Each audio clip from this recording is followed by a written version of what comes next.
Hello ladies and gentlemen, this is your friendly neighborhood PBE Dr. Jimmy, and finally we are bringing you the 39,000 peso gaming PC build. This is like balls to the wall, not really balls to the wall, but bang for the buck gaming PC on a budget.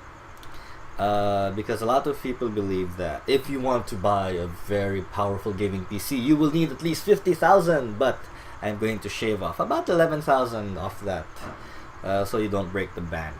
And I think with the PC that we built, the results were actually really great, and I think you saw me toss my towel, but I shall keep that in the video. So let's go ahead and go over the specs. Big shout outs to Kai, Cebu Appliance Center, and NuTech in Emall for helping us attain these parts. So first, for the processor, I went ahead and advised my friend Kai, this is Kai's PC, to get a Core i5-6400 non-overclockable. It has 3 MB cache. It's a quad-core CPU, however it has no hyper-threading.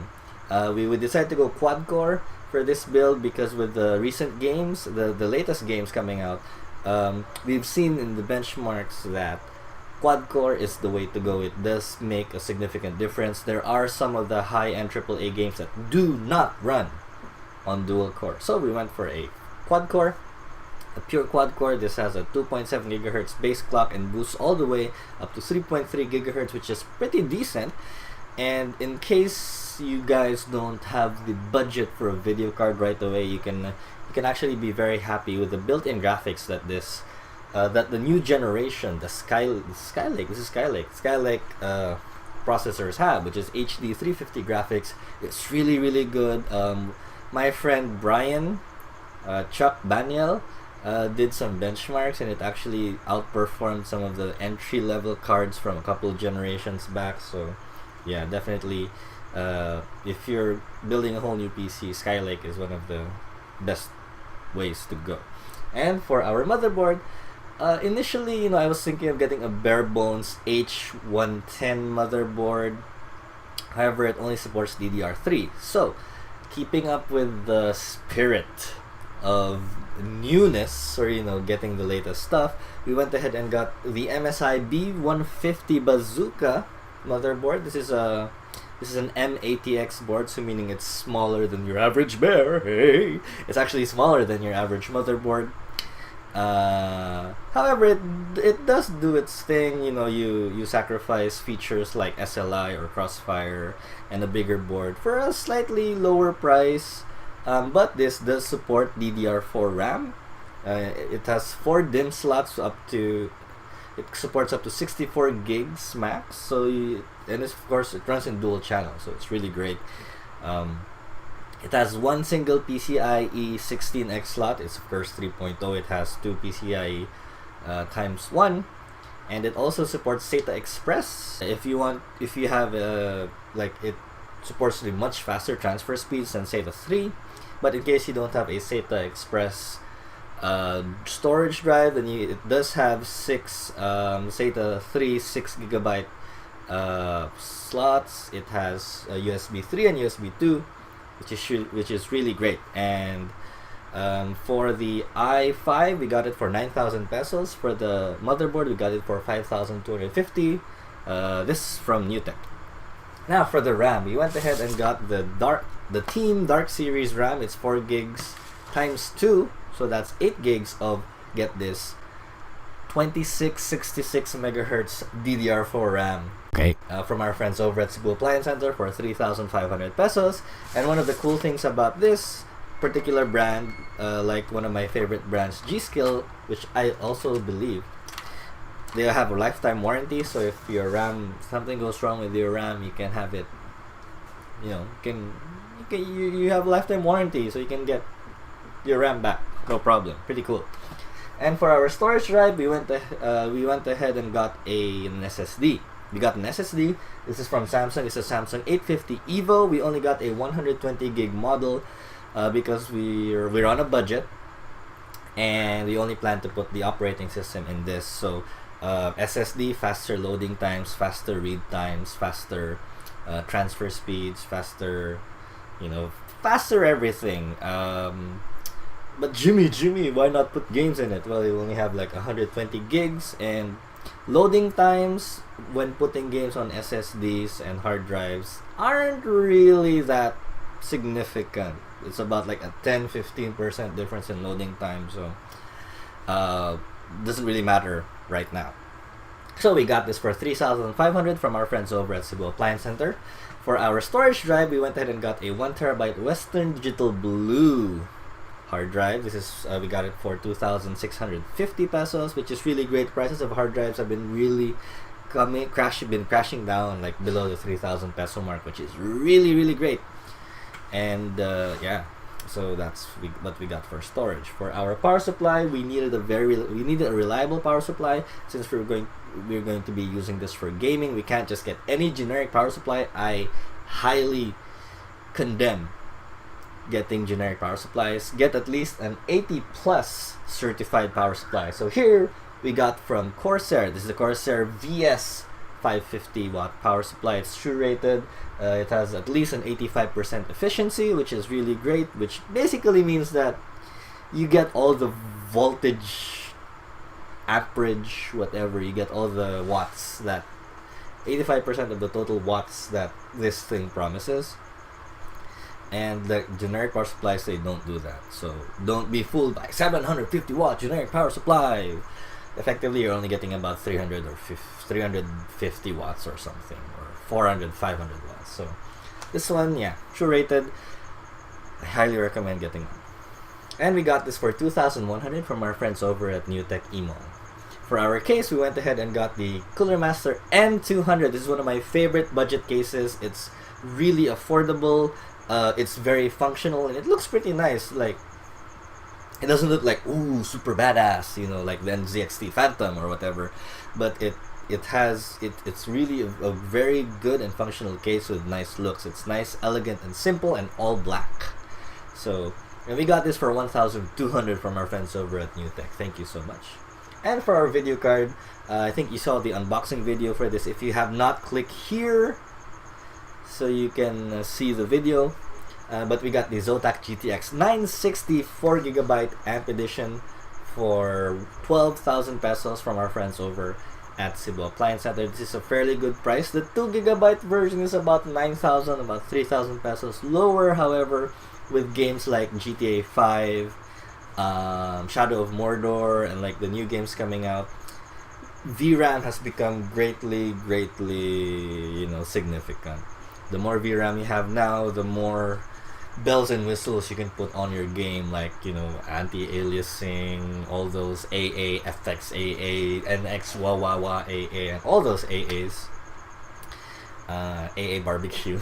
So, yeah, and if you don't know what this is this runs on the 28nm process from Nvidia. It has 1024 CUDA cores, 1126 base clock boost all the way up to 1178, which is fairly nice. It is a 128-bit, it's a 128-bit video card, but it's still really performs well, and you're going to see that in the benchmarks that I will show you later. Plus, it has a TDP of 120 watts, and if I remember correctly, it runs off one single PCIe 6-pin, if I'm not mistaken.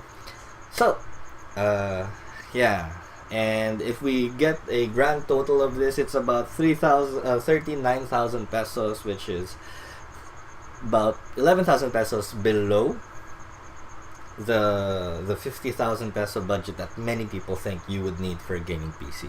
So without further ado, let's go through the benchmarks. But before the benchmarks, let us take a look at the building process of this, and then we'll go into the benchmarks. Okay.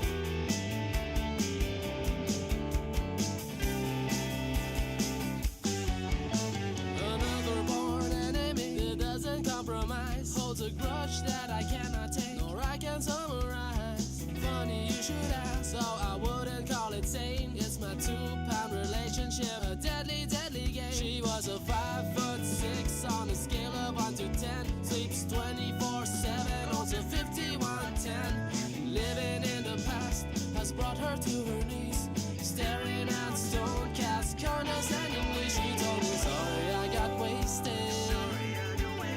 I'm sorry I got wasted. I'm sorry I got wasted. With everybody wasted almost all the time.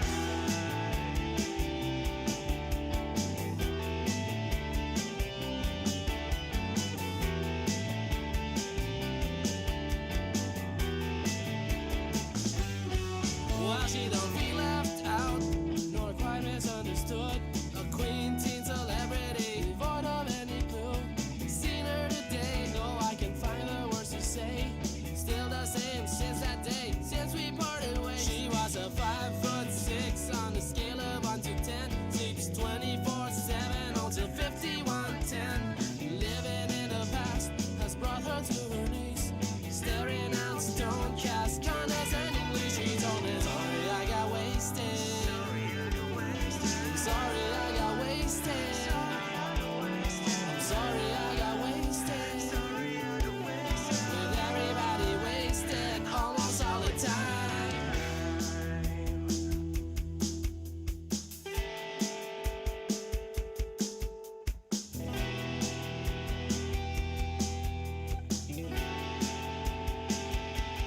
And there you finally have it, ladies and gentlemen, the 39,000 peso bang for the buck ultimate gaming rig. Bang for the buck ultimate. The ultimate bang for the buck gaming rig. So we spent, the most reasonable amount possible per part, and we've come together and put a pretty good gaming machine. So you saw the benchmarks. Skyrim had no mods, so I'm really sorry about that. I don't have a modded Skyrim. And yeah, it showed, Borderlands. You can play Borderlands, so if you're planning to do like some casual gaming, it's pretty fine. MOBAs are going to be fine. For people who are thinking of getting a PC to play Street Fighter 5, this is definitely the perfect set. Similar spec PC, an i5, a GTX 960 is gonna be perfect for Street Fighter 5, which is coming out in February. That I am excited for. But there you go, ladies and gentlemen. I have no idea what else I can say after that. It was really, quite an experience. Thank you so much to Kai for allowing me to build the PC. And again, shout outs to Cebu Appliance Center and NuTech eMall for us being able to purchase these parts and giving us, great prices. So if you guys want to build a new PC, go ahead and check them out. Cebu Appliance Center on Facebook, and also NuTech. I don't think NuTech eMall has any Facebook page, but you could check out NuTech in eMall, or check NuTech Southtown Mall if you're down south. And yeah, that's pretty much it. Thank you so much everyone for watching. It has been a pleasure doing this video. Like if you'd like to see some more build videos, and comment on any suggestions for like benchmarks. I'm going to do my best to make my benchmark suite much better for the future. And stay tuned for the 100,000 peso gaming rig, which I am working on as we speak. As you're watching this video, I'm working on that video right now. Just got this video done. So thank you so much everyone for watching. This has been your friendly neighborhood PvE Dr. Jimmy. If you like what you saw, please subscribe. So, I'll see you guys next time. Happy holidays!